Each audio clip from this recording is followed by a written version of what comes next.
Hello everybody, ito po ang inyong lingkod, Euritech at your service. Ang topic naman natin ngayon ay aalamin naman natin kung ano ba ang kaibahan ng LCD sa OLED technology. Ang LCD o Light Crystal Display ay maraming uri, pero dito sa video natin ngayon ay ang tatalakayin lang natin ay ang karaniwang ginagamit sa mga smartphone natin ngayon.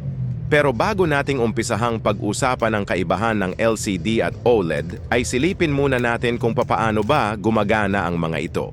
Umpisahan natin sa LCD. Ang LCD ay may 6 na layer at ang mga ito ay ang Vertical Polarizer, TFT, Liquid Crystal, Electrode, Color Filter at ang Horizontal Polarizer.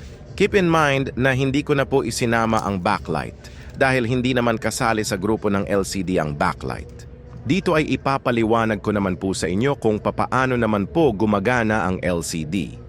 Starting from the backlight ay maglalakbay ang ilaw patungo sa vertical polarized filter.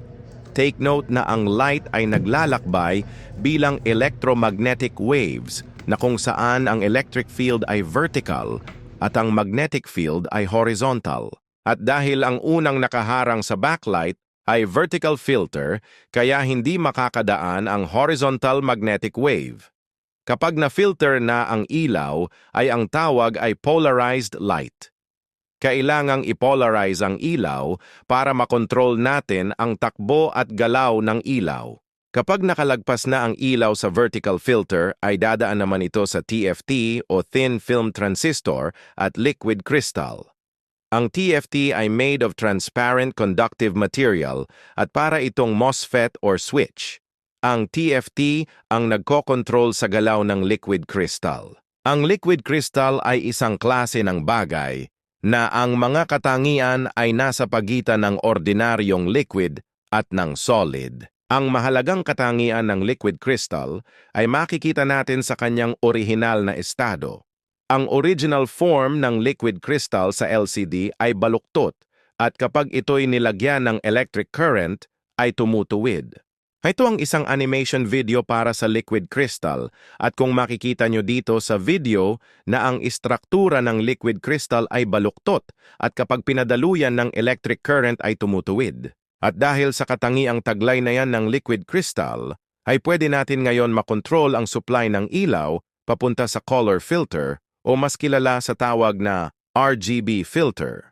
Ang RGB filter ay ang abbreviation sa red, green, blue filter at yan ang nagbibigay ng kulay at imahe sa nakikita natin ngayon sa ating mga cellphone. At alam nyo ba na ang tatlong kulay na yan ay kayang makapag-produce ng iba't ibang klase ng kulay sa pamamagitan lang ng pagsusupply sa kanila ng ilaw, kaya nga ang mga cellphone natin ngayon ay very realistic dahil lamang sa technology ng LCD. Ito ang microscopic view ng LCD at ang nakikita nating mga parihabang kulay na mga yan ay ang RGB filter.